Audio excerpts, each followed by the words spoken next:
Hi, it's Liz. A quick tutorial on how Toothberry works. Fake tooth from Amazon. Child loses their tooth. Instead of the Tooth Fairy looking for the tiny tooth under the pillow, you now share the tooth with the bear. It falls into the heart. You can place the bear outside the room. And the Tooth Fairy finds the bear and doesn't have to worry about waking the child. And she leaves a gift in the cape pocket that you can customize.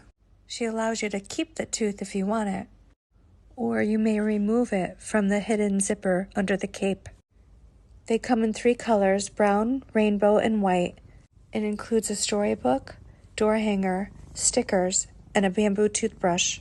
This idea was created by me, a mom who wanted to fix fears my children had around an unfamiliar fairy entering their room, and also the Tooth Fairy being afraid she'd wake up the child and startle them trying to find that tiny tooth under the pillow. Toothberry promotes healthy dental care. Therefore, the bear stays with the child from the moment the child starts growing teeth.